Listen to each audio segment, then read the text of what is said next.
and that'll be 7 o'clock by my astronomical thing here. Oh, actually, it's 7:01. So let me call to order our meeting of the Manchester Water Resources Protection Task Force on January 4th, 2023, held under the auspices of the Select Board and the CONCOM.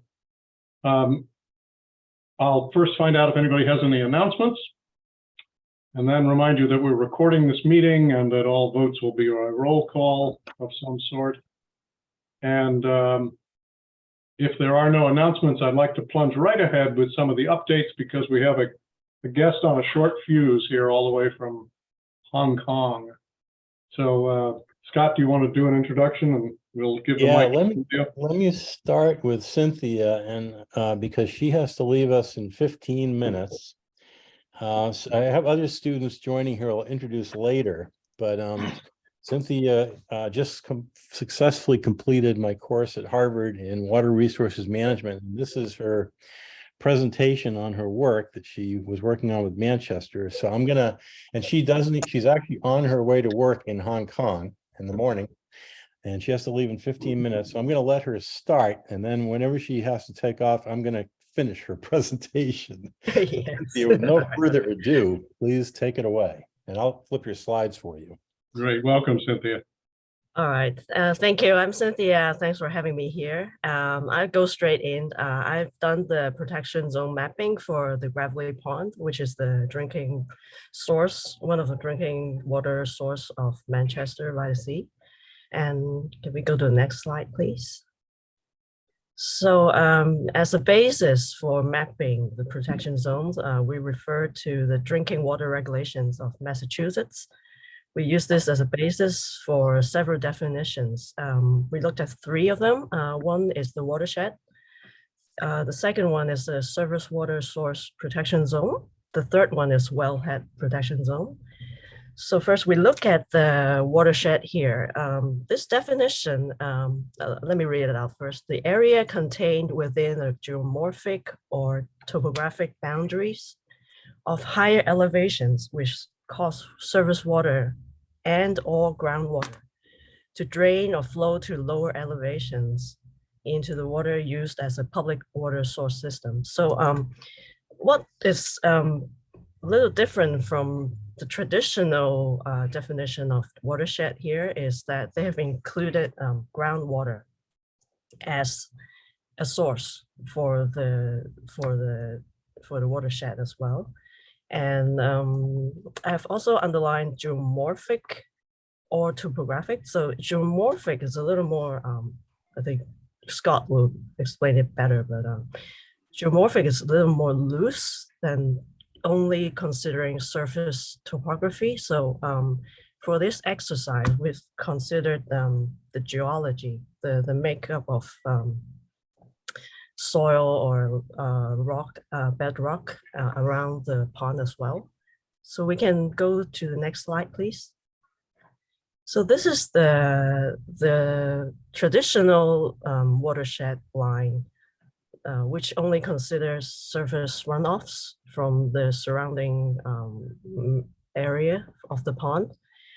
This line I've taken from the Massachusetts Department of Environmental Protection. It's available on MassGIS. So this is, we used to use this as a basis, but we also expanded to include more area because now that groundwater is also a source, a watershed area. We can go to the next slide, please. So here, this is the first iteration and expansion. We call it option A. Let me try to use a highlighter. Can you see my mouse? Can you see my mouse here? Mouse pointer? Oh, yeah. So you see that there's the original line is a thinner blue dash, and the thicker line is the new iteration. So what forms the basis of this new new blue thicker line is to the east of the pond, you see an area of a brown, darker brown, and that is actually a sand and gravel deposit area. And that will be correct me if I'm wrong, Scott, but we can define it as the groundwater source, where the groundwater is kept next to the pond and interacts with the pond. And further out is taking into account of the surface topography, just like a regular surface watershed. We took the high points, the high elevation points around that sand and gravel area. And we assume these, this catchment area, the water will flow into the sand and gravel and form the groundwater. So this is one iteration. And as you see to the west of Gravelly Pond, there are also some area of pretty complex mix and match of different deposits mix. So that's why we form another iteration, which is the next slide, which we also included the west part of the pond as the watershed. We called it option B. And as you see, this line has included Round Pond as well. So it's based on the assumption that Round Pond will also feed into or interact with Gravelly Pond in a certain way, because certainly they share some of the groundwater in between the 2 points, perhaps. So this is the major addition, I would say, of what I've done for this mapping exercise. And so the next slide, please. So we've defined the watershed with 2 options. And next we look at the regulation again and look at the surface water protection zone.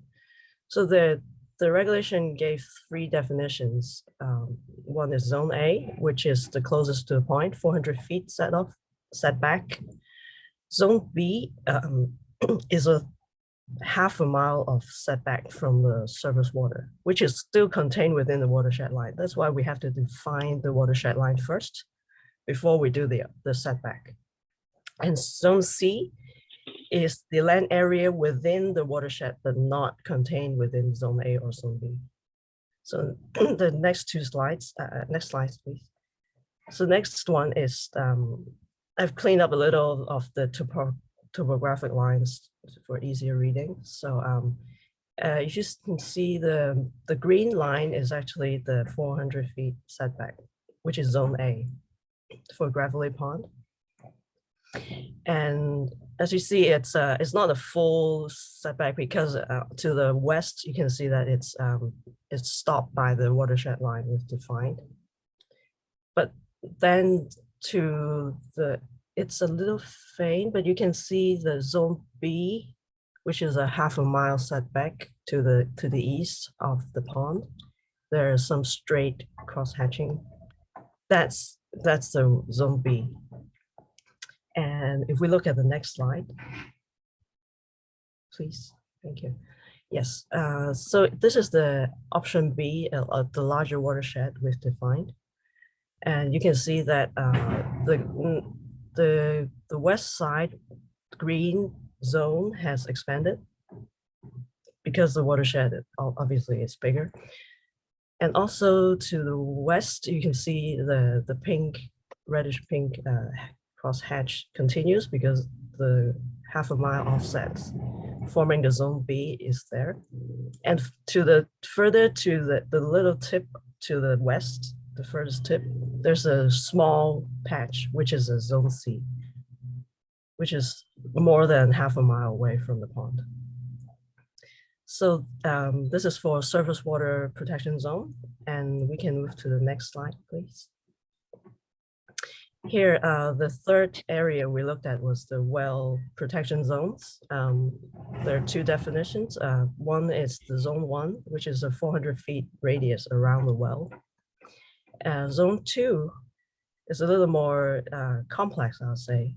It's an aquifer bounded by the groundwater divides that results from pumping the well and the less permeable material such as till or bedrock. So for these 2, I think for the 400 feet radius is pretty straightforward.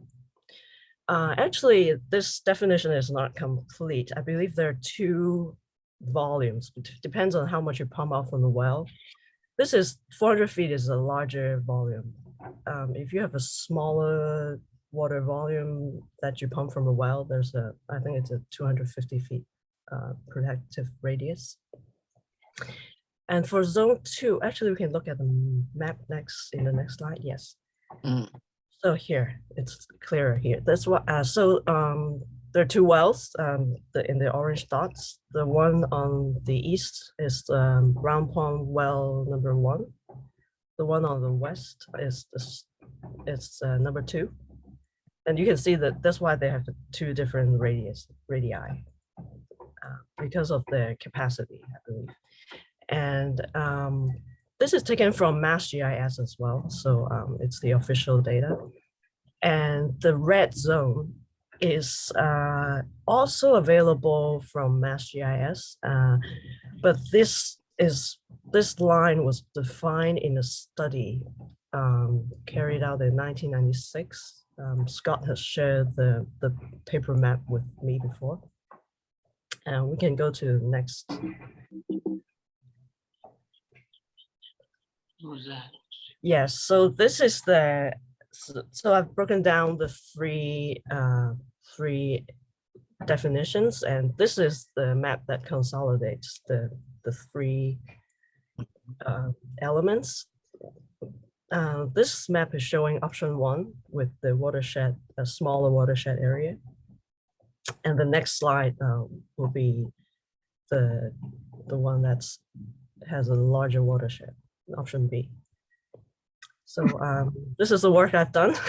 I hope this is a good enough introduction to the process.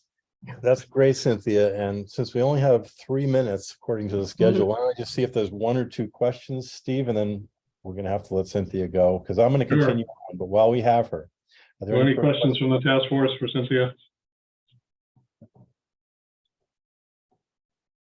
Hi, yeah, I do have a question. Thank you, Cynthia. It's really fascinating. I was looking on the MassGIS website just yesterday for some stuff we were doing on a sub team, and there was this layer that I could activate that indicated sub basins, and there seemed to be sort of a divide going right up the east side of Gravelly Pond that had one sub basin on the left and another sub basin that included the pond. Can you explain to us what those are and how they were determined, and if that has any bearing on the maps that you've got here? Actually, I'm not familiar with the sub-basin concept. Maybe I'm not sure if Scott can. Yeah, I'm not sure about that either, Gordon. It may be I know there's a major surface watershed that runs through this region. Why don't we look at that later? I can try to get you an answer, but I'm not sure either without having the map in front of us. No problem. Sorry. Thank you. Gordon, for what it's worth, I'm not the expert, but I have struggled with the same issue as you are encountering there. And it appears to me that the state, the DEP and the EEA, created very precise small sub basins throughout the state. I think there's 2,600 of them. So they're quite discrete for the purposes of setting up maximum daily withdrawals and such. So they use it in their regulatory process. I'm not sure, what power it has as a geohydrological fact. That's fine. I wasn't sure if it was delineating for us the areas of surface water runoff and where things would fall just based on the topology, or if it was something different, but we can follow up on that. Thanks. Good question. We should say thanks to Cynthia and then probably turn to Chuck, who probably actually knows the answer to this question.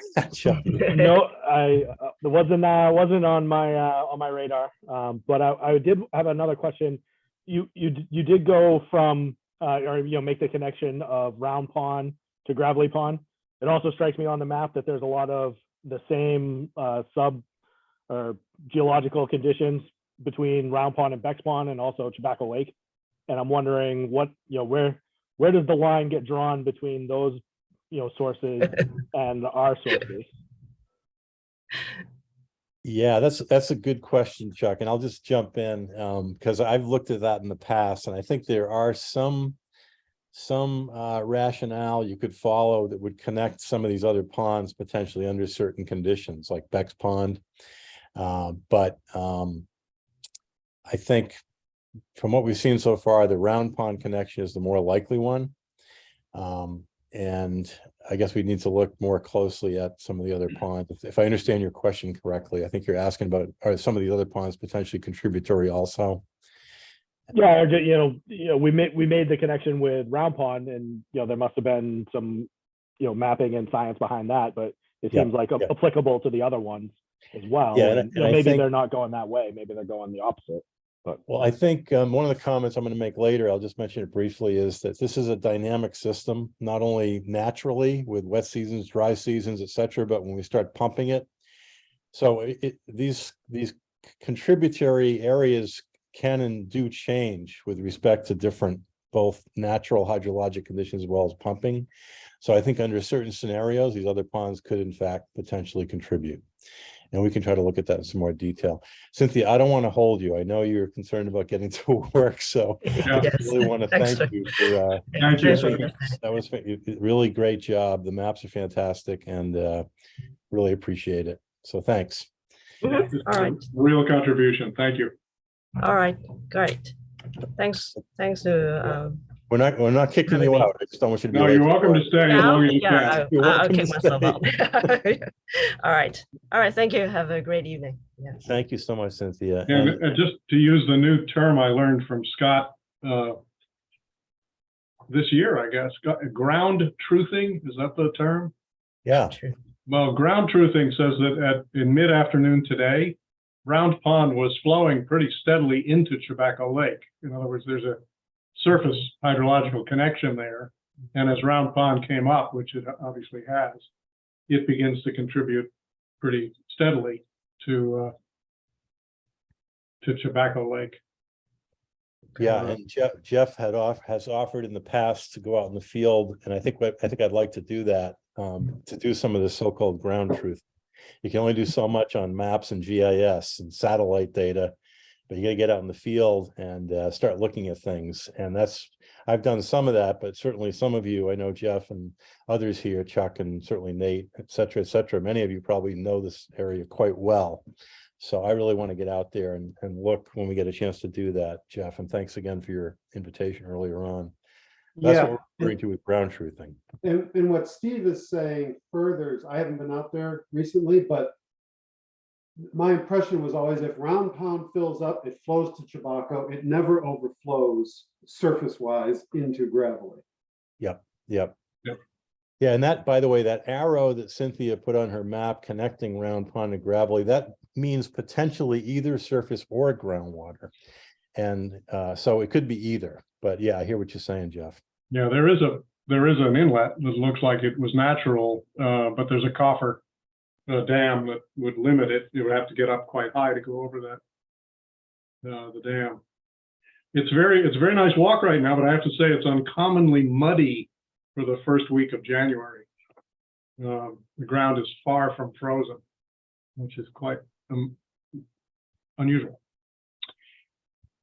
So Okay, let- Scott, what's up next? Okay, so first of all, I want to introduce a couple of other students who are here, actually 3 of them. This is very impressive. But I should mention, none of this is required. They've already got their grades. So this is just really the goodness of their hearts to join us here. So I'm very pleased, and I want to give you all a shout out for that. But Skip Colburn, who's showing up as Skip here, is going to talk to us a little bit later about some water conservation techniques. And he worked along with Atia, who you can see here, who worked did some research on water rates. And I'm going to have them talk about that in a few minutes, but I want to finish Cynthia's slideshow. And then where did I see? Oh my gosh, Amy, Amy's there. somewhere. There you are. Amy, there you are. Amy also did some interesting work on the mapping, looking at some possibilities for open space purchases, restrictions, etc. So I'm going to have, if time permitting, I'm going to have them each say like 3 minutes worth of input. But what I'd like to do, Steve, is just go back to the maps, because I think this will be a good tee up, especially for Amy's work, and I've included one of her maps. So let me go back there, if I may.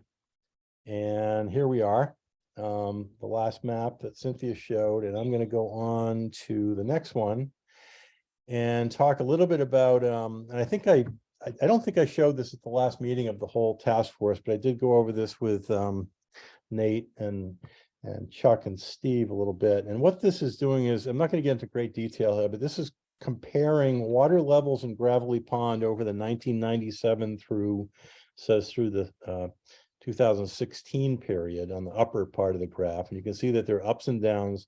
I should mention it's normal that there are seasonal changes up and down. And then on the bottom graph, what we're looking at here is pumping rates directly from the net withdrawal, the withdrawal number, the withdrawal line is from Gravelly Pond. Then we have the round pumping graph. And then the difference between those, what I'm calling net withdrawal from Gravelly Pond. And so, and I've lined this lower graph up to match the upper graph so that we can see around 2005. And the thing I'll just draw your attention to is this decline during the 08 through roughly 11-12 period where Gravelly Pond dropped pretty steadily. And this is a period where the round pond well was not used. You can, many of you may remember, the town decided not to try to use that well during that period. So all the pumping came from Gravelly Pond, and you can see the pumping for that is up here. And what I've done is I've shaded this area because it appears to me from looking at this that once we get the pumping down around the 0.5 to 0.5 million gallons per day, Gravelly Pond starts to recover and actually climb back up. So this was an exercise, which I should mention I have not completed because Nate was kind enough to remind me. He provided me longer term Gravelly Pond data, and I have not finished going back and looking at that. But let me just suggest that this data, at least in my mind, on a preliminary basis, suggests that the safe yield, meaning how much water can we pump out of Gravelly Pond, is probably in that range of the 0.5 to 0.5 million gallons per day. I now want to show you, I took Cynthia's data that she provided for you remember option A and option B that she talked about. And what I've got here in this graph is areas. So, and I've split it up into the different superficial geologic types, sand and gravel, till, wetlands, etc. And what I've then done is assigned groundwater recharge rates as well as surface runoff based upon these different soil types. And I'm not going to take the time to go through this in any detail right now, but I'll just draw your attention to the numbers in the bottom right of each one of these tables. Using this hydrologic budget approach, what I'm calculating is the amount of water that's coming into Gravelly Pond under the option A delineation, interestingly, is right around 0.5 million gallons per day, quite similar to that graph I just showed you.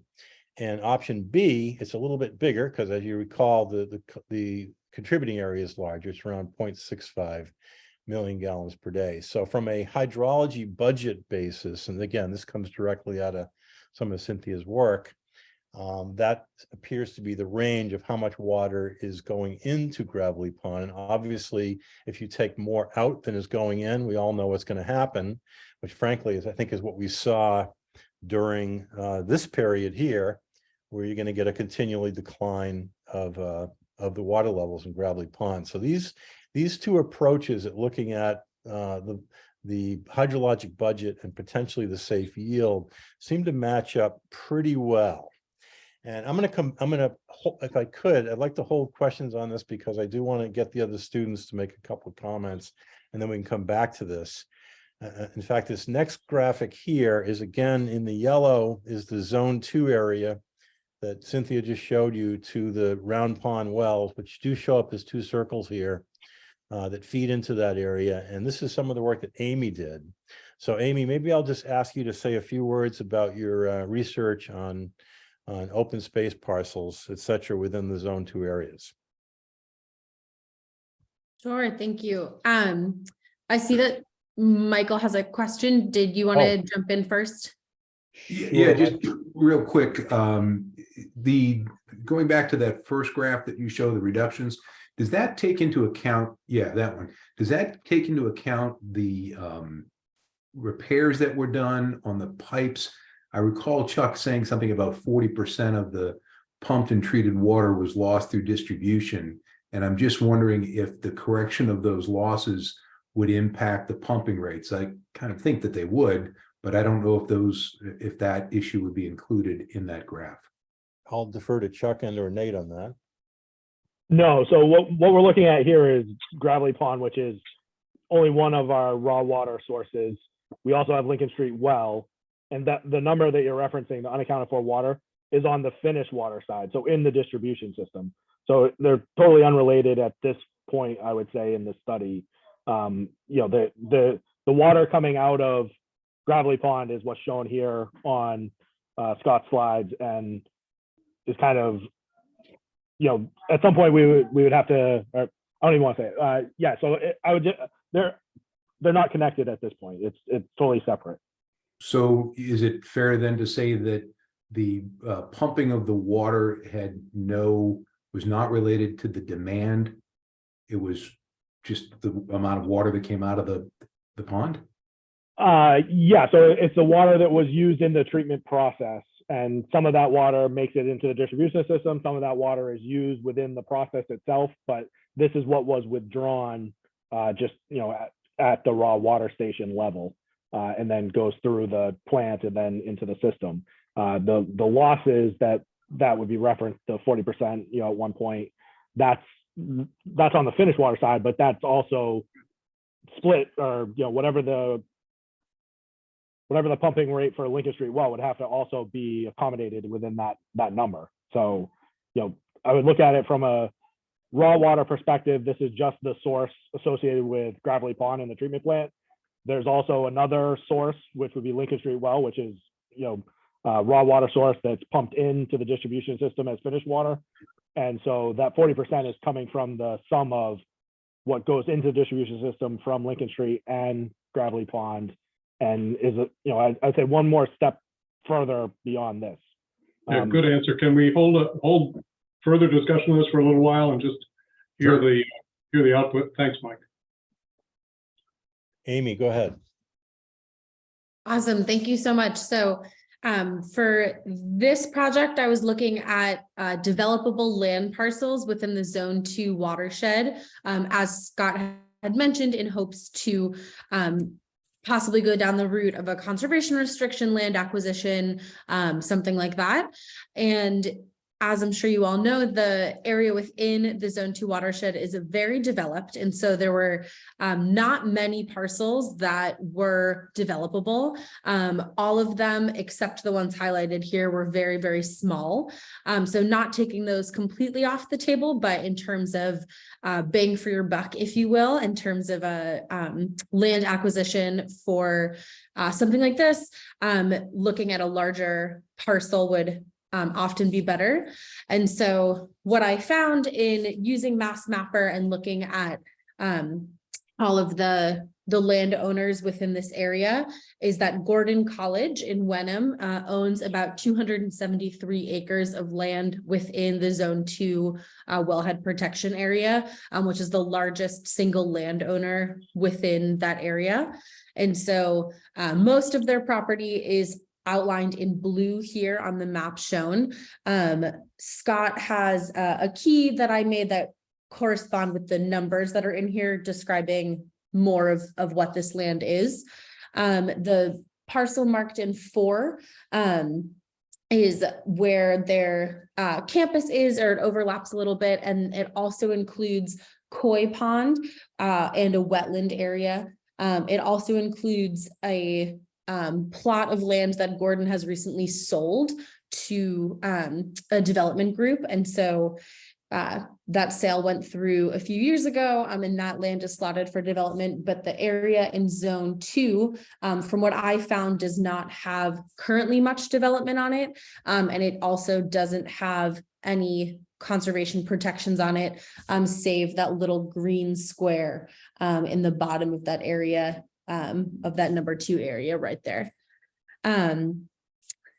Yeah, otherwise Scott has that key that identifies those acres, and my recommendation for this is that it's some prime land working with Gordon that could be conserved and is really close to that the drinking water source. Thanks, Amy. And I'll just Thank you, add, Amy. Amy did reach out to the people at Gordon College to try to start a dialogue, but we didn't get too far with that given the time constraints in the semester. But this is something we certainly want to discuss further, I think, in the task force where we might go with this. Yeah, Scott, I think among the various people on the call tonight, you have probably 30 or 35 years of attempts to reach out to Gordon Yep. College about this property. Yep. And I didn't, I'm not by any means the longest pursuing them, but Helen Bethel's on the call and some other folks. Yep. Okay. Well, let me stop there and maybe I'll, again, Steve, suggest, I know we're throwing a lot of information out at you here, but the last subject matter I wanted to present briefly on is that you, as I think you all know, there's been prior discussions on the task force about water conservation, water rates, et cetera. So two of the other students here, Skip and Atia, looked at this, and I might, if we have time, Steve, invite them to just give a few comments on what they looked at in terms of some potential strategies. Yeah, I would love to hear from them. May I ask you a brief question about the hydrological budget? Sure. If we use option A, are we assuming or are you actually concluding that there's no interference between that budget for Gravelly and the Round Pond wells, which are off-site relative to that boundary? Well, I would say in either case, from a protection strategy, you need to add the zone 2 protection area because that's pretty well documented. That's an official regulatory area with DEP. So that's going to add water from that area, regardless of whether you use the A or B option for the watershed. Yeah, no, this is a more technical question in terms of the budget. When you Right. came up with 500,000 gallons per day for option A, is it safe to assume that anything contributed by the well at Round Pond would be incremental to that and not sort of overlapping and interfering? Okay, different. I understand. Different. Thanks for asking it that way.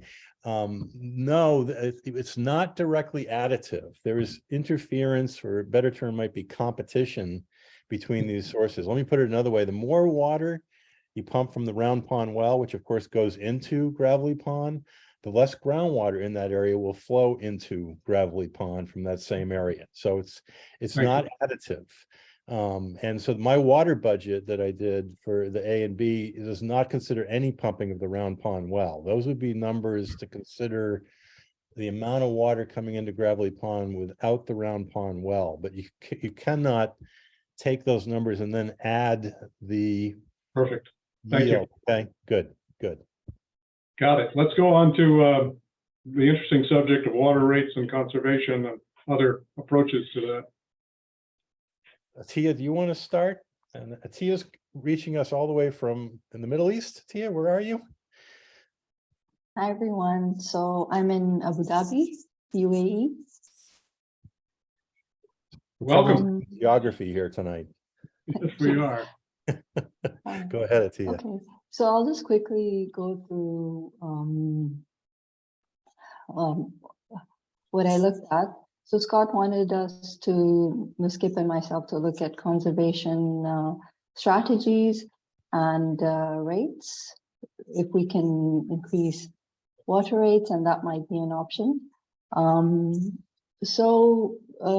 Like we discussed, Manchester's public system, it has the Gravelly Pond treatment facility and the Gravelly Pond reservoir, Round Pond well, and the Lincoln Street well, water treatment facility and Lincoln Street well.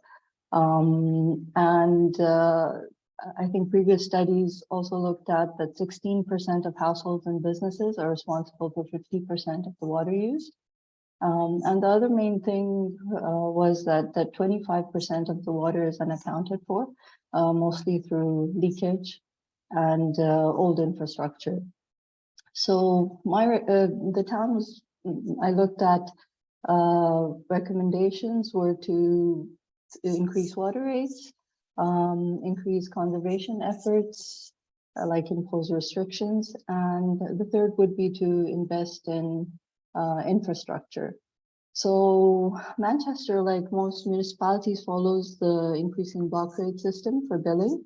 The IBR system uses stepwise volumetric changes in rates. The benefit of this is that it ensures cost recovery, ensures basic water needs are met by all households, and may promote water conservation as marginal cost increases for users. People have flexibility on how they want to use the water, knowing that rates will increase as consumption increases. Price increase leads to increase in revenue, which can be invested in infrastructure. The downside of using IBR is that it may not cover the cost to the municipality at the lower subsidized rates, and pricing is obviously a difficult task. From research, I found that the local newspaper reported that on average, the top 50% of per capita users in Manchester consume 126 gallons of water per day. The bottom 50% just average about 26. I looked at examples from nearby towns and a few studies that may be useful for Manchester. The first is town of Orleans, Massachusetts. They bill on a quarterly basis, and they found that billing quarterly, because the bills are higher, the perception of people is to self-impose conservation measures to reduce their cost. It's more of a perception change, although billing monthly or bi-monthly does give the actual per unit consumption rate, but because the bills are larger on a quarterly basis, it seems to be effective. We can use peak and off-peak rates, but this implementation requires corresponding software, which would obviously have a financial cost.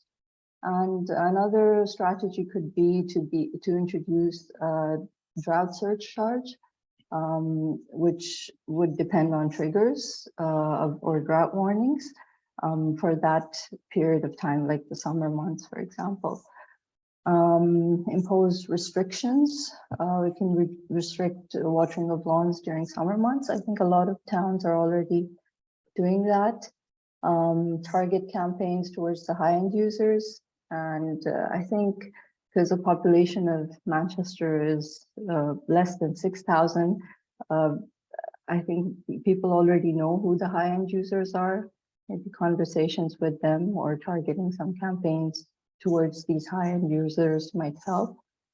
The other thing was that, like with most municipalities, revenue from utilities is used for operational costs, and 90% of these costs are fixed, whereas 20% of the revenue is fixed and the rest is variable based on tiers.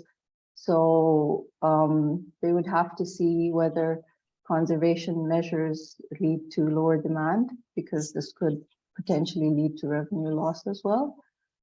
The third recommendation is to replace the old pipe systems that are nearly 100 years old in some cases, to reduce the leakage and unaccounted for water. And this would obviously require capital costs. And it might be an option. I know some cities are issuing municipal bonds, and these municipal bonds, some of them can be targeted at green projects and can qualify as green bonds. So the city could potentially look at that as well.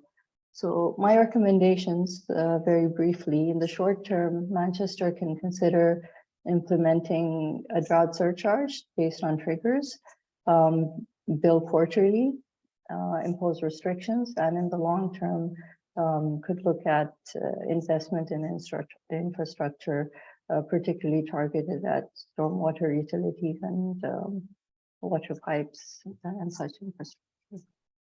Great. Thank you, Atiya. It's really heartening to hear confirmation from your research of the directions we've been thinking and trying to work already.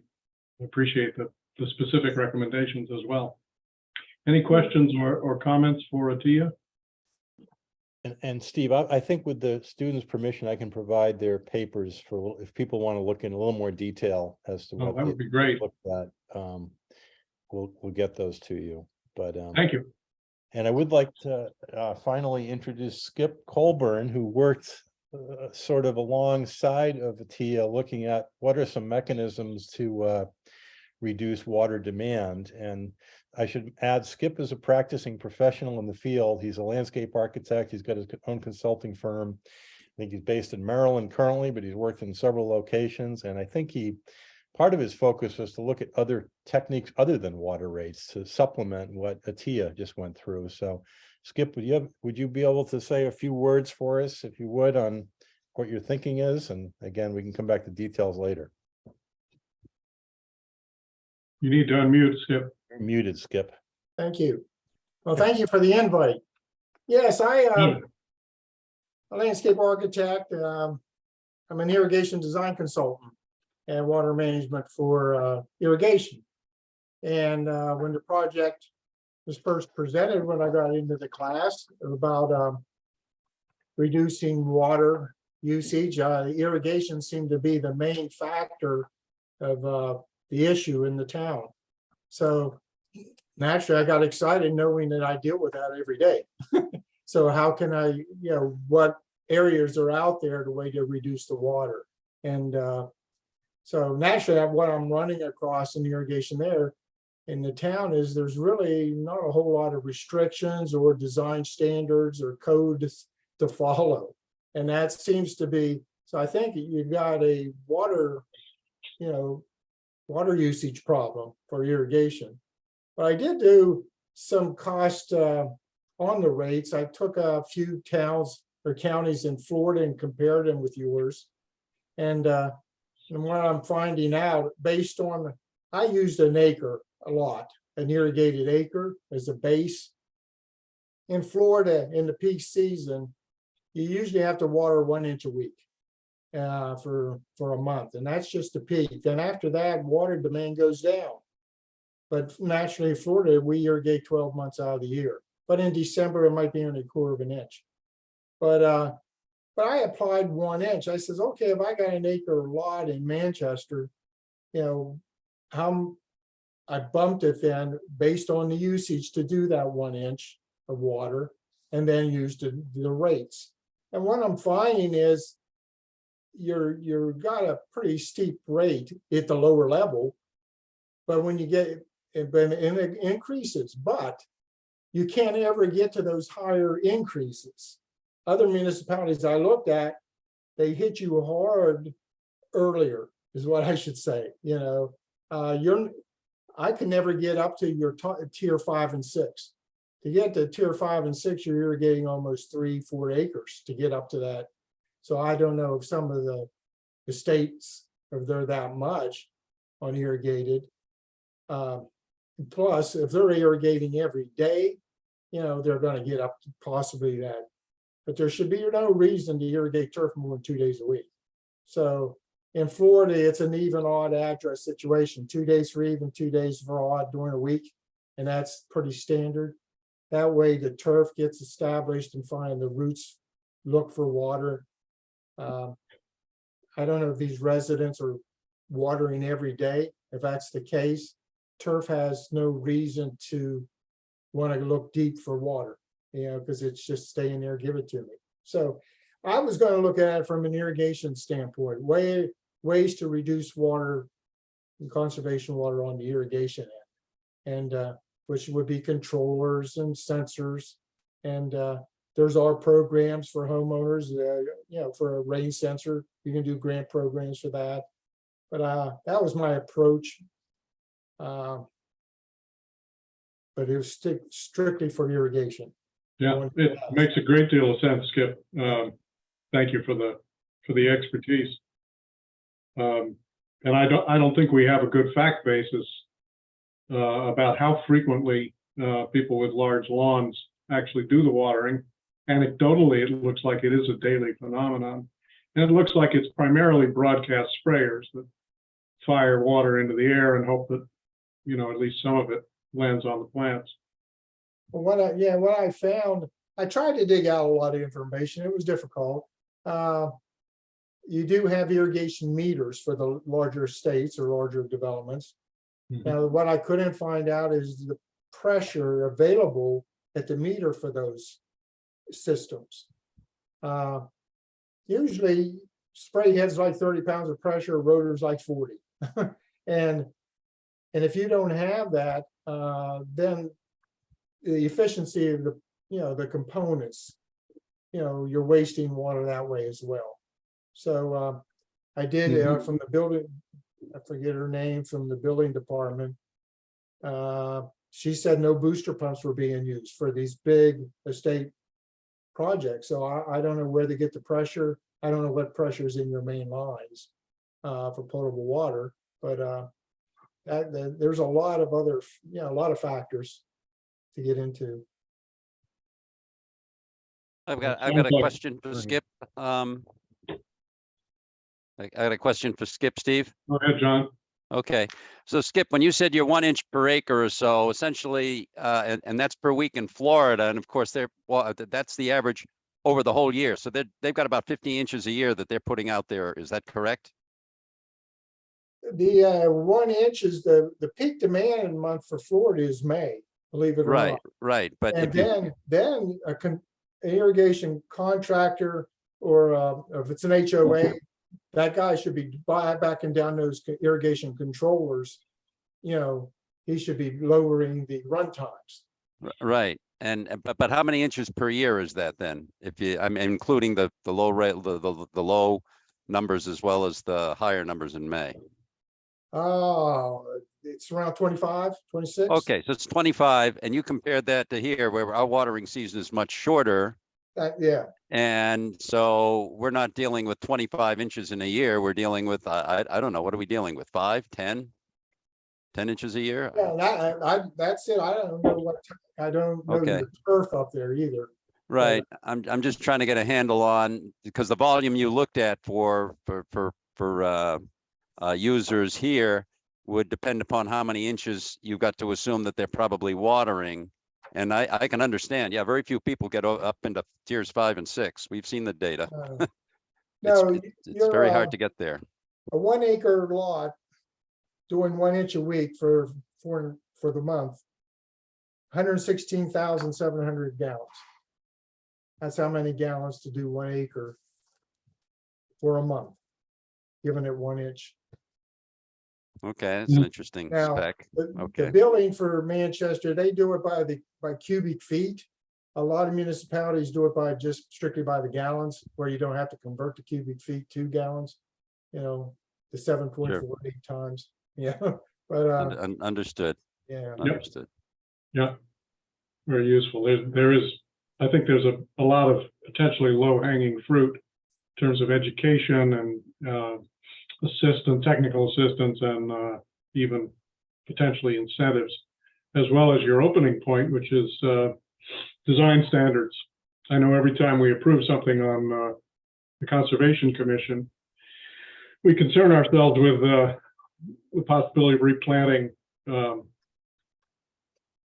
ryegrass lawns with native species that are much more drought resistant and don't require nearly as much, if any, fertilizers and pesticides. But we don't go directly into the question of how are you going to irrigate the portion of your property that's lawn, and it's something we should be looking at. Yeah, there's many efficient products out there now over the years, and it's changed, and there more water conservation. Well, good. I hate to impose on you, but I wonder if we might be able to pick your brain a little bit down the road in the next 30, 45 days as we try to formulate specific recommendations for the select board to react to. Oh, yeah, enjoy that. Sure. Good. I welcome. That'd be it. great. Thank you. Mhm. And Scott, we're really grateful for you assembling this Well, stellar a lot of information quickly, but I wanted stellar to team. put it Yeah, out there. I've been avoiding using the metaphor of drinking from a fire hose. Sorry. but it's kind of how it feels. So we're still thirsty, even though we might be soaking wet. I've got a question for Atiya, Steve, if I may, and Please, if I John. may, Scott. Yeah, go ahead. Atiya, I was in the information that you provided, you provided broke down various percentages associated with consumers and also what pricing did. I'm just wondering if in any of the data you looked at, you saw any towns or municipalities where there had been rates that had changed and how the demand curve, how consumers responded to that demand curve. Was it elastic or not? I know we have one data point from Scottstown. That's all we've got right now. Yeah, which looks almost totally inelastic. Right. And I'm wondering if you, in your search, you found a few other towns that have been experimenting. Yeah, so I found Essex, the town. They actually do have different rates over the summer. I think they have a certain period where the rates are higher, and they inform users that from this month to this month, the rate will be higher. So they're doing both. They have the summer surcharge, and then they also are billing quarterly. So that was one town that I saw had increased rates and did have different rates during the year.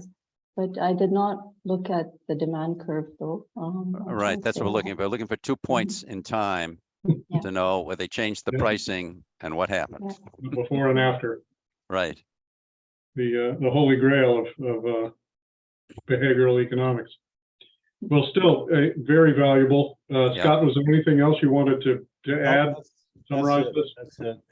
And I'll provide more data and written report on this water budget information I presented tonight for you as well. Good. And how would you recommend that we go about making a decision between option A and option B in terms of groundwater protection? Well, option B obviously is more conservative. And I think what I'd like to do is do the quote ground truthing, because as came up in discussion tonight, there may be other connections that we should consider. And so there may even be an option C, who knows? But as you and I have talked before, Steve, all models are wrong, some are helpful. So what's really happening out there long term? I think the only honest answer is we don't know. We can make some projections under various scenarios where there'll be more contribution, but so this is a long answer to your question. I'm not sure, except that I guess I'd suggest being conservative in terms of at least having a map where the contributaries could be coming from. And then if a big project comes along that the town is concerned with, at least it will be within the discussion. Yeah. So when do you come back from the left coast? I'll be here for 2 weeks, but I'll be working and I'll be sending you some things All prior. right, now I'm just thinking in terms of can we get you out to do the ground truthing before it gets covered in snow? No. It looks like we might be able to. Just let us know. We'll set up Okay. Yeah, I'll be a in dog sled if not just a hike. touch. Sure. Okay, good. Next item on our agenda is to hear updates from the working groups. And I don't want to put anybody on the spot here, but I am aware that the contaminants working group number 4 has been toiling in the vineyards and particularly working on what looks like an excellent draft of a set of findings. Gordon or Jessica or others want to comment on that? Give us anything new that might have emerged from your thinking or collecting evidence?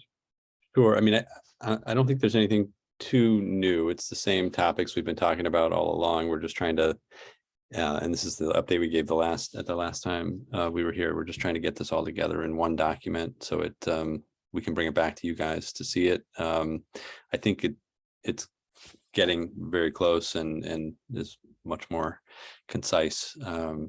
And so hopefully we'll have that for you in a few weeks. Excellent. Thank you. Okay.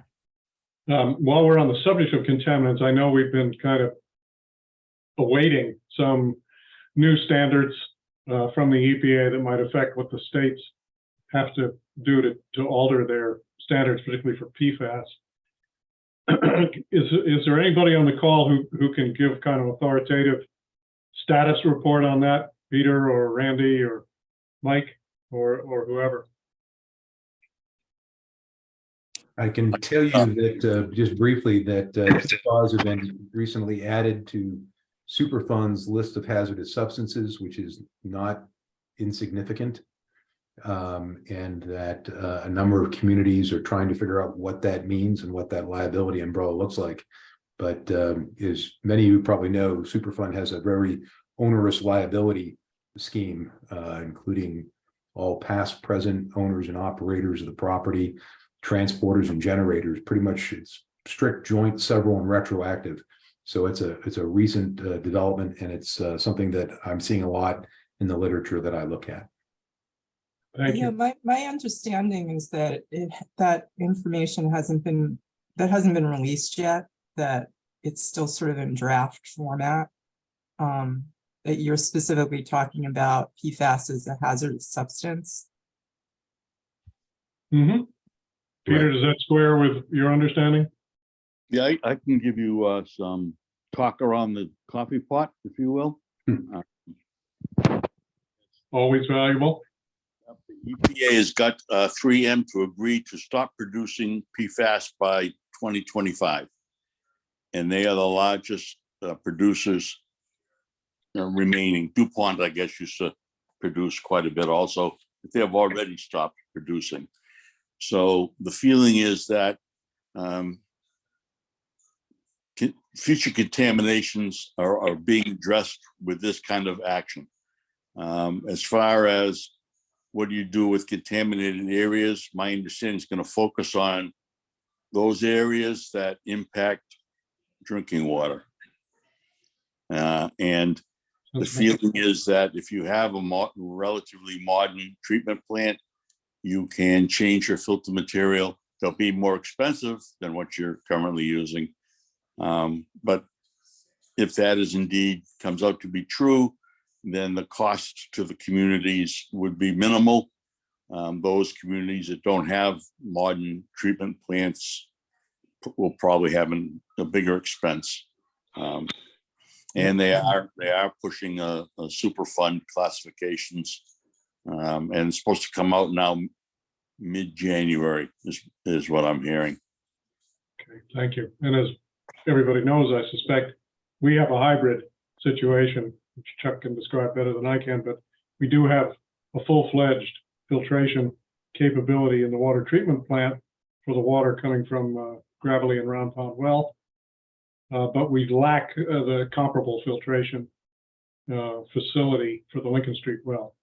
And consequently, Chuck and Nate have supervised a pretty extensive study of what would be required at Lincoln Street, which is complete and sitting waiting for the need to actually take some action based on standards. Is that fair, Chuck? Yeah, just for sure on Lincoln Street, I think the report's out there and it's on, the town website if anybody hasn't seen it yet. But I would say the other thing to keep in mind is, yes, we have filtration at Gravelly Pond facility, but it may or may not be the type of filtration we need to treat for PFAS. And so that would require probably changing out the media, which has other impacts on the treatment process. So we're actually asking the same consultant that looked at Lincoln Street to give us some, background information on what we would be up against at Gravelly Pond should we, go over the MCL or require a different set of treatment there.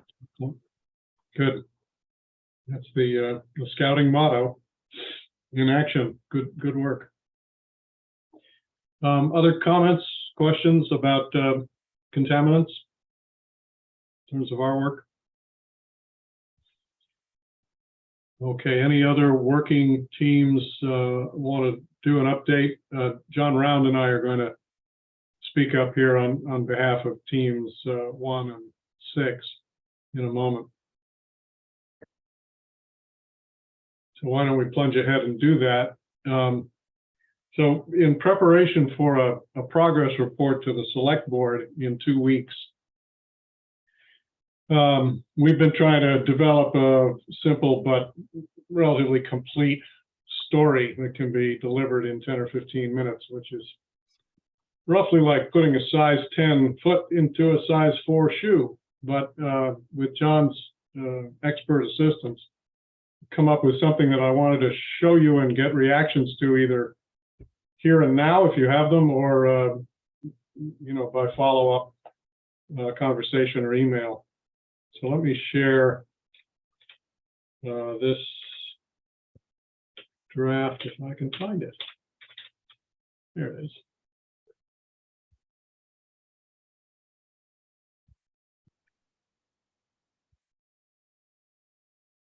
Okay. Can you see a Word document here headed Outline for Select Board Progress Report 17 January? It's actually been 3 and a fraction months since we last gave a formal report. So that was September, and we really need to update that the 6 working groups have continued, and that Scott Horsley has continued and expanded his work with the graduate students, some of whom you met tonight.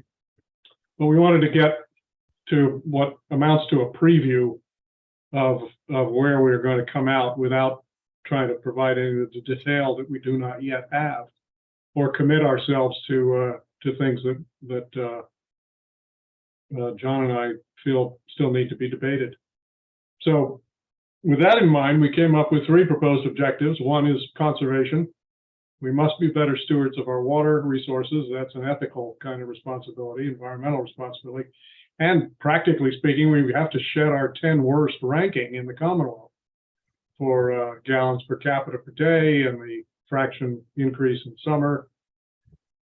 Second, we need a resilient and efficient system, both supply and distribution. So we need to continue, if possible, accelerate the investments being made in replacing aging structures and public meters, and prepare for threats of contamination and climate change. And third, we need to stay on this subject. We need to execute in some kind of consistent fashion.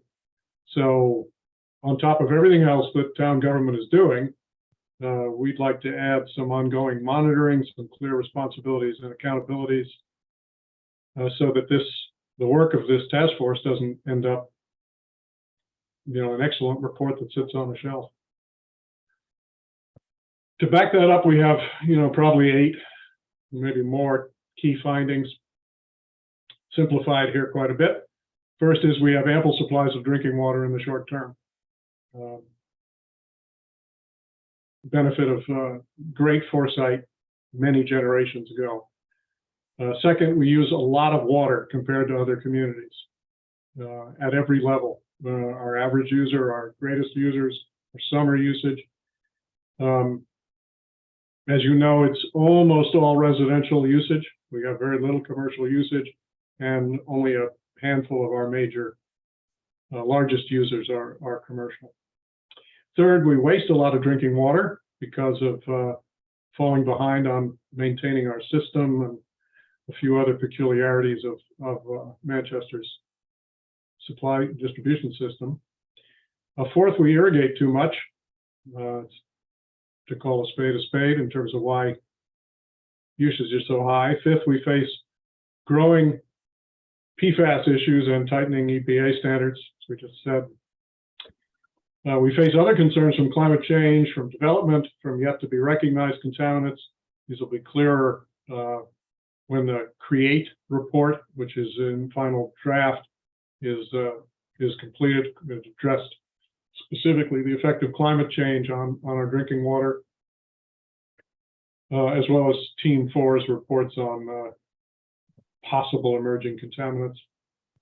And finally, at least in this simplified list, let's face up to the fact that we will in all probability take our eye off this ball once the task force wraps up, unless we put responsibilities, resources, people in place to do something about it. So recommendations we think are really probable, need refinement, but first is we need to improve our billing. People need to see how many gallons they're using. They need to see what their history of usage is, and they need to see some useful benchmarks. This won't come as any surprise to everybody who's been paying attention, and it's not meant to be critical of anybody, particularly Chuck, Nate, and the water department.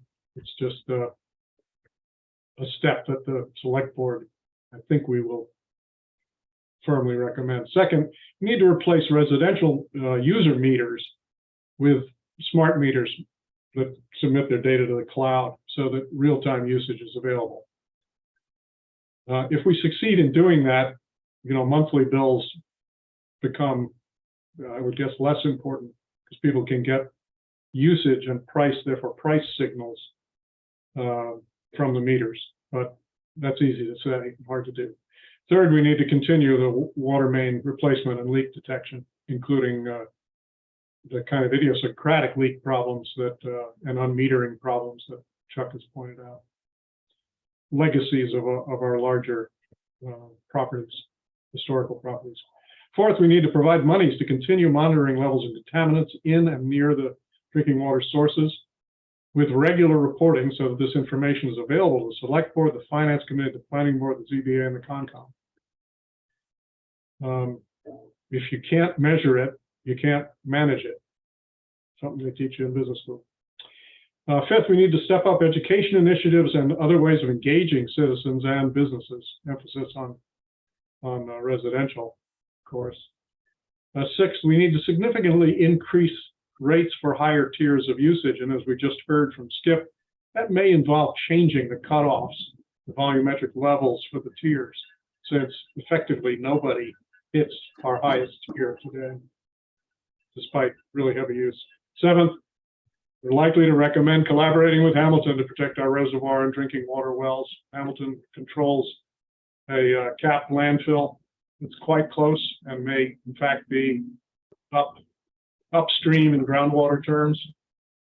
And they also control traffic and usage and paving of Tobacco Road. And finally, create some ongoing capabilities within town government with clear responsibilities and accountability. And then last but not least, we've kind of agonized over what should be the long-term strategy, and what we're coming up with so far as a strategy for ensuring quality and quantity of drinking water for the next 5 decades, shall we say, is to make a clear choice between 2 scenarios. The first one we'll call incremental problem solving, and would be kind of a better informed, better managed version of what we're doing today, which involves seeing problems as they come up to us and dealing with them. Contamination of Lincoln Street well, for example, improvement of capacity of the Round Pond well, etc. And the second would be doing a more strategic reconfiguration of the supply system so that rather than kind of watching out for these problems to come up on us and then dealing with them, we try to get well ahead of them. And by well ahead, we mean, 10, 15 years ahead of the threatening trends of climate change, contamination, etc. And if we choose that approach of giving out two scenarios, it's incumbent on us to flesh those out so that people can the select board can make a responsible choice. Let me stop right there. I've been spouting here. Any comments initially? I'll distribute this right at the end of the meeting, but I appreciate any reaction. Peter? Hi, it's my understanding that we had an unexpectedly positive response this summer to the volunteering conservation and the replacement of the piping on School Street. So I'd like to suggest that we could maybe duplicate that next summer and move number 3 on the recommendations to number 1, replacing the pipes, and then have number 2, some kind of a conservation effort. Those might give us the biggest bang for an immediate buck that is not in the millions of dollars. Well, the pipes may be in the millions of dollars, but the conservation effort, publicizing that would be relatively inexpensive. Mhm. Good point. Gordon? I realize this is just a draft, so it's not final recommendations or anything like that, but the issue about the tiers of water usage, where did you have that? The increasing the rates for higher tiers of usage. Skip said something tonight that was really interesting to me, and that is, do the tiers need to be, do the thresholds need to be changed themselves so that those rates kick in sooner? And I can't remember, Steve, if you had that in your analysis when you were looking at the high users and where they fell with respect to the Yeah, rate. John did that. Okay. Tell him what you found, John.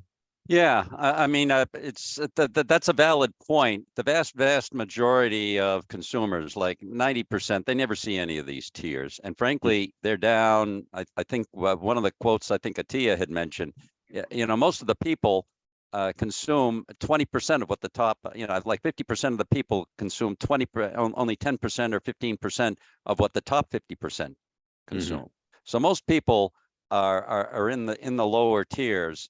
And the upper tier folks, the curve just jumped up if you've got a curve in terms of the low users going to the high users. Yeah. Okay. Now we can get more of those folks into those.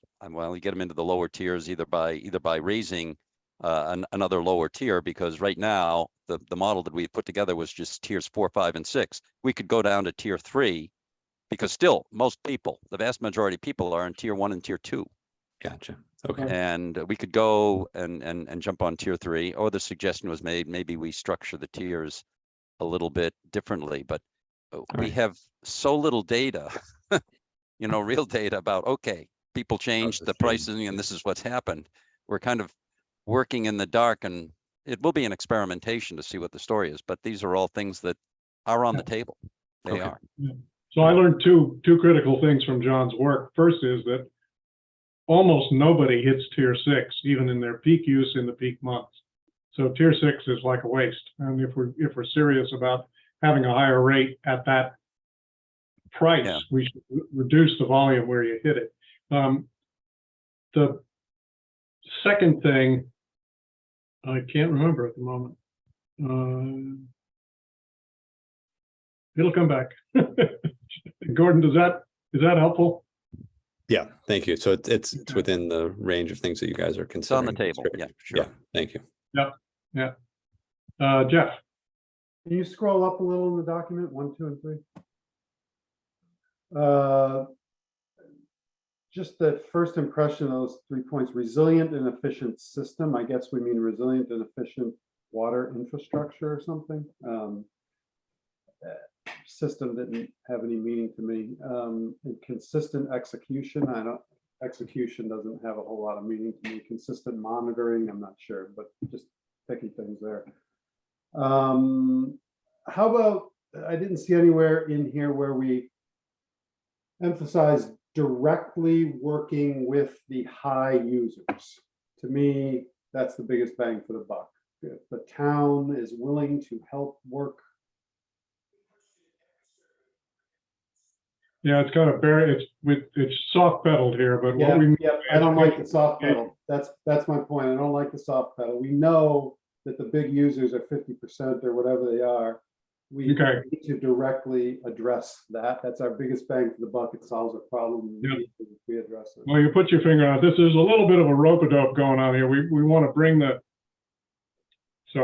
all due respect, we want to bring the select board along gradually to the point where we hit them with very specific recommendations.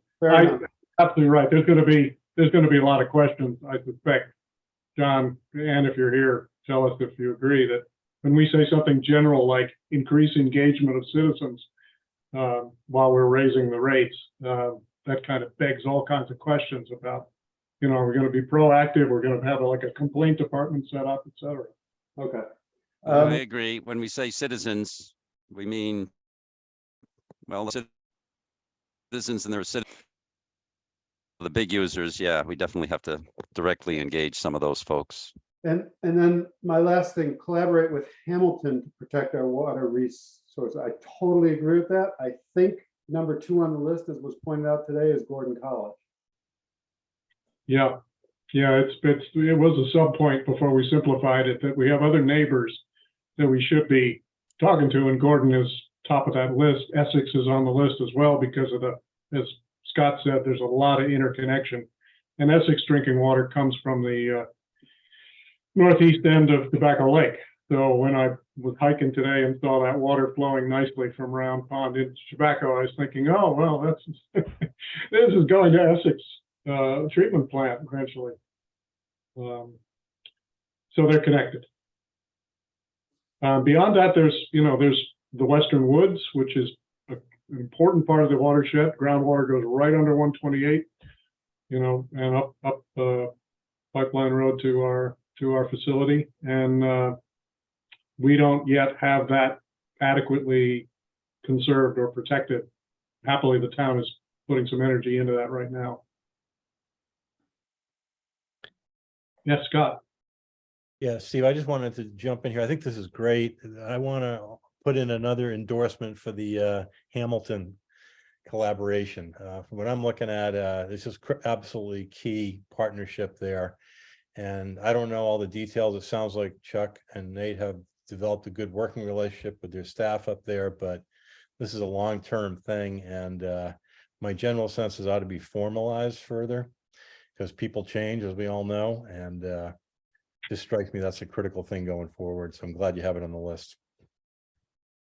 That's a really good point, Scott. I think I agree with you. I think all the evidence says that at the staff level, there already is a good communications channel and probably collaboration going on all the time. DPW to DPW, town manager to town manager. But these kind of long-range problems with long-range solutions, our elected officials need to weigh in on it and start that collaboration at that level too, in my opinion. Steve, Gordon? two more things potentially. I mean, from the contaminant subteam, Francis just noted in the chat, should we be putting something in here about pursuing conservation restrictions on land within zone 1 and 2 and A and B? And maybe that's just a more direct way of addressing that. I don't know if Francie, if you want to say anything about that. So that's one point. And then another was in some of the guidance that we're going to bring to the main group to discuss, there's some talk about should we have some,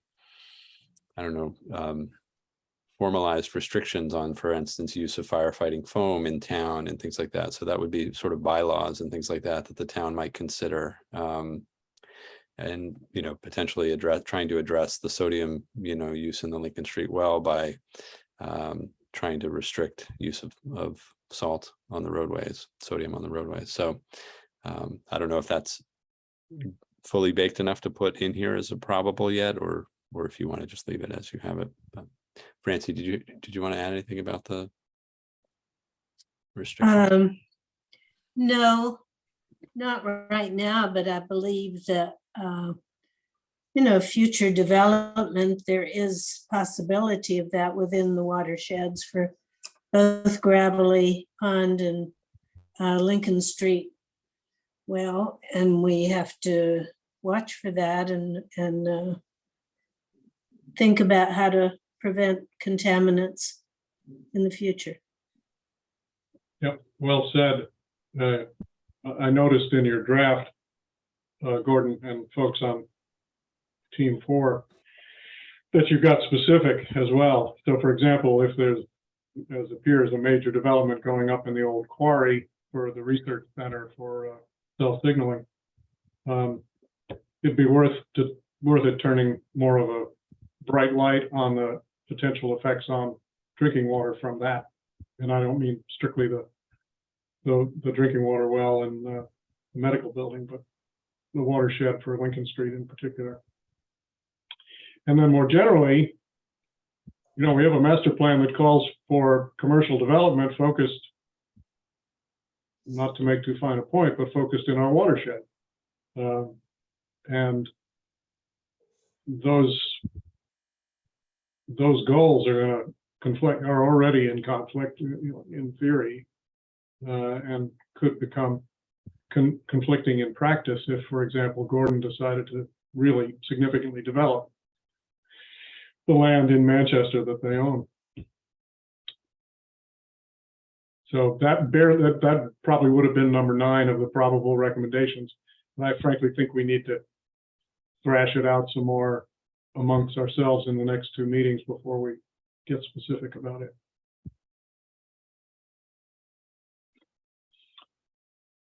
Sounds good. All right, thanks. This is helpful. And as I said, well, I'll distribute this. Bear in mind, it's a draft of a report to the select board, not a final set of recommendations or findings by any means, but important to keep the rest of that group besides John and Ann, up to speed and give them a chance to kick these tires. Tell us if, we're smoking something. Good. So we've covered our updates. We have to discuss the remaining budget and needs for funding. And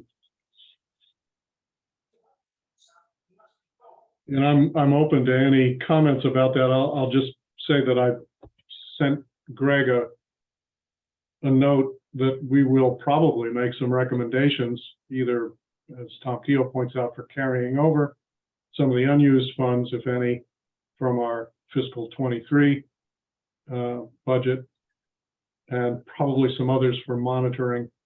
But the amount and the use of the money is really up in the air at the moment. It depends on where we come out on some of these recommendations for instance, part-time staff or volunteers backed up by professional consultants or some other model. But at the end of the day, the task force is going to wrap up with our report of findings and recommendations in an attempt to disseminate that once the select board deems it ready for public consumption. That will certainly be done. My goal is by the April town meeting. If not then, certainly by the end of the fiscal year.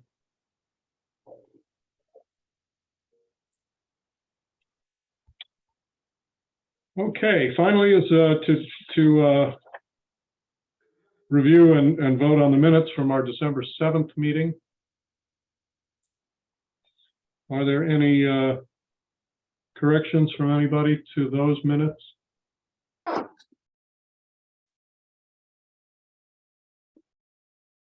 Hearing none, could I hear a motion to accept them as written? Motion to accept as written. Thank you. Second. Moved and seconded. All those in favor, I'll attempt to go down the list of task force members here. John Round, Yes. Mike Carvalho, Yes.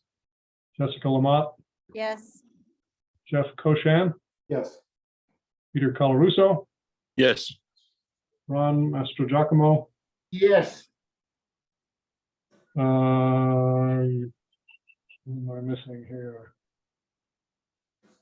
Forgive me, I can't remember Lynn or Randy or Helen if you are members or alternates. So let me ask you just to cover the base. Helen? Randy? In the Yeah. hospital. I'm listening in, but I'm so sleepy. Gotcha. I'm not sure I'm really following. Hope you're feeling better. I'll vote to vote. You can have my vote if you want to. Thank you. Randy, approve it? Yeah. Approved. And Lynn, Yeah, I think I'm an alternate though. I think you are. All right, so that is unanimous. Thanks, Chuck. If you're still on. And that brings us to any other items not anticipated at the time the agenda was formed.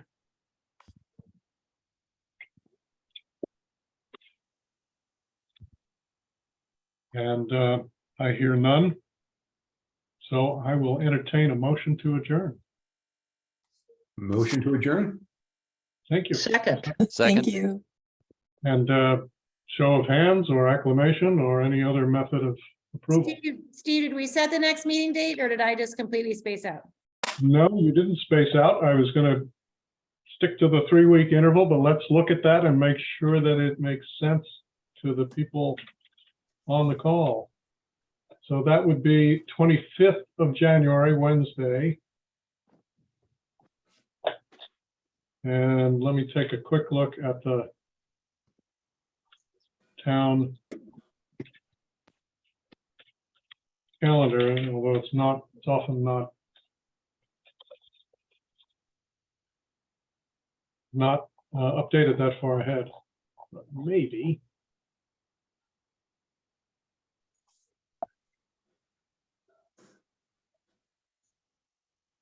No, nothing shows on the 25th.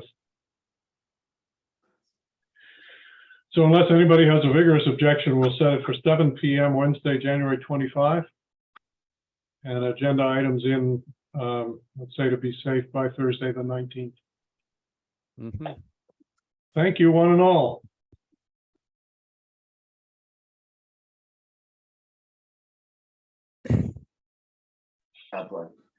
And especially our guests from Harvard, Tufts, and Yeah. points further away. Thank you, Steve. Thank you. Yeah, John, thank you. Yeah. Missed you today, Jeff. Rosie and I walked all the way around Round Pond, which is a nice walk, but it was really muddy, which isn't what I expected in January. I have walked around it. Yeah, we should get together. So is Gravelly full right now? No, not quite, but it's up. Yeah. It's up considerably from where it was in September and October. Yeah, so Round Pond starts draining into Chabaco before Gravelly fills. Yes, that the evidence from this anecdotal evidence says yes. Which is yeah, that surprised me. Well, it doesn't surprise me, but I've always been waiting to see that happen. Because Yeah. that northern exit to Chabaco always looked like it should drain round before Gravelly is just dammed up and below those. Yeah, yeah. It, I'm no expert, but it certainly looked to me like considerably less flow from Round into Chabaco than is currently being pumped Round into Gravelly. Oh, really? Huh. Yeah, because the pipe is really booming right now from Round. I've always had this thought in my head that around the country that these creeks fill up. Sawmill Brook right now is just, well, not exactly right now, it's just gushing into the ocean, right? Right. I mean, it's like what they did up with the Ipswich River, that long canal that runs down to Beverly and fills up Beverly. That's where Beverly Salem gets their water. I mean, if we tapped into Sawmill Brook for 3 days when it was running at Hi. 3 and 4 foot level instead of the 1 foot level, which is a mark, as you know, right on that blue house next to the creek. If we could somehow get that over there, we'd fill up Gravelly instantly. It would always be full. That's quite right. I wish there was a stream nearby Gravelly, but it's all marsh and groundwater flow. Although, boy, I couldn't help but thinking, what if about 10 of us went out one night with picks and shovels and created, a preference for Round Pond to drain into Gravelly, actually at surface level. That's where I'm going. 2 places. One, is it just a ridiculous political hurdle to put a 2-foot pipe that drains Round Pond, drains when We could have a leveler like they do in the settling pond that says anytime Round gets above a level where it's going to start draining into Chabaco, it'll drain preferentially into Gravelly. Is that We own the pond, and I believe you that. own Round Pond? Yeah. Manchester owns both ponds. The 1911 state legislature resolution provides us perpetual water usage rights from both ponds and their adjoining marshes. So, So who would we tick off if we did that? well, DEP, you know, there'd be the maximum water. There is no allowed water withdrawal from Round Pond right now, and it's regarded as a separate thing. Now, if they were actually strongly hydrologically connected, then they're not separate ponds anymore, right? Yep, which I think the evidence is pretty clear about that. And is Essex or somebody gonna get ticked off? I don't think they like it draining into Chabaco, frankly. It floods, doesn't it? Doesn't it fill up Chabaco more than? And, I don't, you know, Chabaco's got a good outflow through Elwise at the other end. right. And they've been trying to, you know, clear out that brook so the invasives come out of there and the fish can go back up it. And it's, you know, it's a big project. That's my point. Chabaco drains way before Round flows into it. Any Yeah. Round flowing into Chabaco is considered excess. Yeah, So I think I mean, it just seems to make sense to me to connect Round to Gravelly. And right now, it would be filling up. You know, we need Scott, we need to figure out if that solves the problem. Certainly when It would put pressure to keep the pollutants at bay too in the landfill. So that's appealing. well, Scott has pointed that out. The further we can look, if we put a new well in, the further we can be from the landfill, the better. yes, although it also expands the region that we have to protect to the Right. west of Round Pond, you know. Yeah. Gordon Pond. Yeah, although we've already got protection zones, historical ones on that old well system, which So by the way is it's not inaccessible. It's right off Chabaco. People pull in there all the time to launch canoes. It's just abandoned. You know, it's still got a building. The building's not in great shape. And Right. most of it's torn out. but- So my thought just for 2 decades, 3 decades has been capture this water. See, I grew up in the Midwest. There is no ocean. Here, what I see is fresh water going straight into the ocean everywhere. And I'm like, just somehow fill up an underground oil dome or divert it, in this case, to Gravelly Pond. You might be able to do that along 128. Because it's a little higher there, I think, and you have this you have this area that you could actually put a 2-foot tunnel through. So historians say that what made the Romans so successful is two things. They built roads and they built aqueducts. Right. And so that was, you know, that was before people knew about reinforced concrete pipe. Yeah. Oh. So I don't know. That's always a thought I have. And now when I look at Round Pond flowing like that, I mean, that's an easy pipe. So, and I didn't realize we own the whole thing. I didn't know that. That's part of the 270 acres. Yep. Yep. Really smart purchase, I gotta say, you know, like way beyond Donald Trump real estate. It seems to me that I mentioned this to Scott in a private message here about Round Pond, and I don't know. It seems to me that we should look into the hydrological calculations of taking water off of there right now when it's above, and if that would keep Gravelly full, and end of story forever. Is it possible to get like surface level elevations of the two ponds right now and just see how different they are? Yeah, we could Yeah, do that. I think your iPhone can do it. Just hold it right above the surface of each. Yeah, is it accurate enough? And well, you know, it's it'd probably be interesting if absolutely accurate, but relative measurement would be perfectly accurate. be interesting if they were like the same height, suggesting that there's like good connection. They or are if on the they're- maps, but in the summer, we draw Gravelly down way below Round. And it doesn't, yeah. And it doesn't, I mean, groundwater is probably transiting, but we're also, you know, we're modulating how much we pump out of the Round Pond well because we don't want to draw down that aquifer too much. Right. We when we were walking around at Gordon this summer, when you saw me, it was 6 feet down. Yeah. Which Steve just looked at it today. My intuition is Gravelly I don't even know how to put this, is 1 or 2 feet below round. It's round is Okay. dammed up. That's Okay, my impression too. yeah, And I think what I mean by that, Steve, is it's 1 or 2 feet below the high water mark of Gravelly. So when Gravelly is down 6 feet, it's 7 or 8 feet above Gravelly. And right now it's 3 or 4 feet above Gravelly.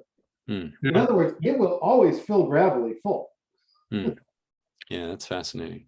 I don't know, and we don't know the bathymetry, is that the word, of Round Pond, so somebody probably has an estimate of its capacity, but That's a good point. I'm we looking got at the really map right good now. studies of That's how. just gonna happen once and then be done, yeah. That's a good point. I'm looking at the map right now and I'd estimate, well, they're pretty close, but I'd say Round is possibly only 2/3 the surface area of Gravelly. I just Yeah. feel like it's got all that stuff from south of Round Pond that feeds in there and a big connection that it may get a lot of surface runoff that fills it, but Yeah, it's smaller, but remember, Jeff, it's got a ton of marsh right around it, which Gravelly doesn't have that much of. Yeah, absolutely true. That's what we've been saying all along. Gravelly has a very limited surface inflow. You guys are right. Round would fill up quicker. And it does. It does. Yeah. We see it right now. It's Right now. flowing into Chabaco and Gravelly has not yet filled up. yeah. Well, anyway, I gotta run. Thank you, guys. Yeah. Thanks, Gordon. okay, Keep the good work up. all right, see you. I'm gonna buzz off too. Thanks, Jeff. Hey, Jeff, quickly, can we ever talk about doing blazes in Western Woods? Francie said you might be a guy to talk to. Yes. We can certainly talk about it and it's being actively discussed with MECT. And so you wanna help volunteer with MECT and, help with our plan for that? I mean, that's. I would love to help with it. And I you know that them really well too, the trails. And I was telling Francie, it's confusing because there's not a lot of loops. There's sort of all these different choices. But I know she was saying that there's some kind of sticky wickets with Cape Ann Trail Stewards and who's in charge and. They're officially in charge. But I would be very happy to help with the effort because I'm in there all the time and I feel like I know them pretty well, but it is also complicated because of all the. So let's, I don't consider, Francie's exactly right, first of all, but the Cape Ann Trail Stewards thing is not a big issue for us to overcome. Okay, It's a matter of really us, MECT, us yep, voting time and effort to coming up with the overall plan for how we're gonna mark and stuff like that. right, So, right. And well, because I hadn't been up there in a while and I went twice this weekend. And it was kind of more confusing. I felt like there was like all of a sudden these yellow plastic diamonds all over the place, but I was like, okay, whoever's done that, I mean, I know where I'm going, so I don't care, but I was like, they've sort of made this more confusing, not less. I think it's the mountain bikers. They're not only creating a grid of trails, not just, it's not simply that it isn't loops, it's every trail interconnects to every other trail frequently. And You think that's it's the mountain bikers? I didn't get the sense it was the mountain bikers because they know them well enough that I feel like if it was them, they would make more sense. Yeah, they probably don't even bother to look at blazes, come to think of it. Yeah, I don't think so. I didn't get this, so I didn't know if it was. I didn't know who it was, but Francie had mentioned it, and I love it up there. So yeah, I would be Yeah, happy to help if there's a absolutely. way I can help. Hey, could you guys do me a favor when you get this kind of spooled up, which is to include Jeffrey Bodmer Turner in your emails? Sure. He's just agreed to spearhead the next stage after the forestry study of Western Woods, which is to do a more detailed plan for overall conservation, preservation, and recreation, which will include things like where we're going to provide some parking, which trails are going to be for, the old and infirm, possibly, which are going to be, more exciting. Western And- Woods are pretty tough for old and infirm, but Yeah, I know, except for the main old road. well, which is yeah, but the beautiful. footing on that right off of It's a- Crooked Lane is tricky It's a and stream- wet and yeah, it's a stream bed stream. right now. Yeah, It's a stream bed. So, but it doesn't need to be. You can see as you come up the hill on that trail that somebody tried to Right, divert all the water off the trail. It just isn't working. right. You're talking other- at the end of Crooked Lane? Yeah. Okay, yeah. The other thing is, and I have to ask my mom, I don't know where it's at, but I know that the, is it the Open Space and Rec Committee or Parks and Rec, one of those, they're doing that deed research, aren't they too, on some of the access points in? Cause like, Yeah.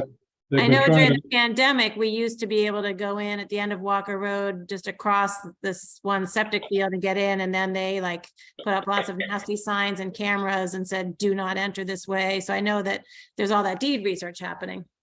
Yeah, your mother raised that at Concom, and she's absolutely right. There's a bunch of places where it's not just an easement, there's actual town ownership. Right, right. Tons of land that come out to Highland, for instance. Yep, where yep. People planted shrubs and, Right, right. People have made it difficult. Yeah, yeah, and it just looks like you're trespassing. yep. So this is the stuff that MECT needs a little bit of help with just because we're so busy with things. So that's where, yes, Jessica, I'll Yeah. invite you to do that. And a question about Jeff BT. Do you consider him then the acting town representative for the Western Woods? Yeah, Okay. because he's been anointed by Concom and Select Board and Open Space to take the next step. We paid the forester, did a nice piece of work, covered a lot more ground than we expected him to, because he finished the work that Matt Roberts had been doing on the Wilderness Conservation Area. And he went over across Pine Street Pipeline to look at the Gordon property, but his emphasis was on the Western Woods. Okay. All right. Yes, I will bring both Jessica and Jeff BT up at the MEC with the MECT group and our goal is stated a month ago, and we discussed this, to get Cape Ann Trail Stewards, the town, and MECT all working together on Western Woods for access and trails. Right, right. And then if we can hold on to the connection with National Audubon Society, it puts us in much better position to fund some of that stuff with grants to the town. I'm not familiar with that. The forestry study was done in collaboration under the state forestry project in collaboration with National Audubon, because one of the purposes is to provide more access for migratory birds, which right now don't have a lot of low canopy stuff or fields. Mostly we've allowed everything to grow up into trees, and that's not hospitable when they're migrating. Yes, MECT was considering clearing some of our land, which sounds. Yeah, that's what Matt got almost all the way there, and this other guy had to finish his work. But Audubon's pretty, they're well funded and they have good access to state and federal grant money. All right, yes. Good, thanks, Cool. guys. Yeah. Appreciate every little bit you're doing. Okay. All right. Thank you. Night, everybody. Good night.